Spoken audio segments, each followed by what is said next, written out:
आज हम श्रीमद्भगवद गीता के अध्याय प्रथम अर्जुन विषाद योग के श्लोक 1 से 11 तक का सार जानेंगे।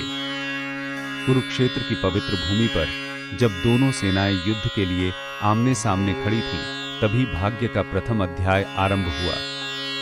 हस्तिनापुर के महल में बैठे वृद्ध राजा धृतराष्ट्र अपने सिंहासन पर गहन चिंता में डूबे हुए बोले, हे संजय, धर्मभूमि कुरुक्षेत्र में युद्ध की इच्छा से एकत्र हुए मेरे और पांडवों के पुत्रों ने क्या किया? उनके स्वर में भय था, क्योंकि आज उनके पुत्र और पांडु के पुत्र आमने सामने खड़े थे, जो एक ही वंश के, एक ही रक्त के और एक ही पेड़ की दो डालियां थे। राजन, जब दुर्योधन ने धर्मयुद्ध की भूमि पर पांडवों की सेना को सुव्यवस्थित और दृढ़ खड़ी देखा, तो उसके मन में भय और अहंकार दोनों उठ खड़े हुए।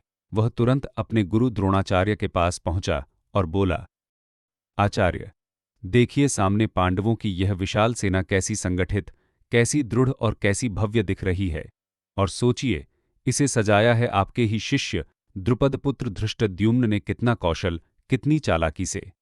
इनमें वीर योद्धा खड़ी हैं भीम, जो स्वयं वज्र समान प्रचंड है, अर्जुन, जिनका धनुष उठते ही दिशाएं थर्रा जाती हैं, युधान, विराट और स्वयं राजा द्रुपद सभी युद्ध के लिए तैयार हैं, आचार्य, और आज धर्मभूमि कुरुक्षेत्र साक्षी बनने वाली है।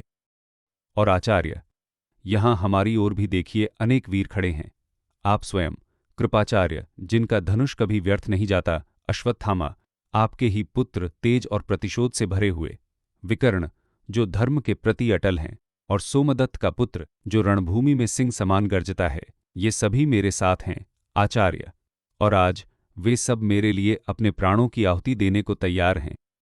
हमारी सेना पितामह भीष्म जैसे महायोद्धा द्वारा रक्षित है, असीम अजेय और प्रचंड, जबकि उनकी सेना भीम के नेतृत्व में सीमित है, क्षणभंगुर है।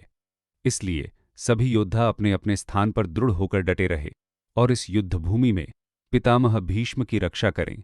आज उनका शंखनाद हमारे विजय का प्रारंभ होगा।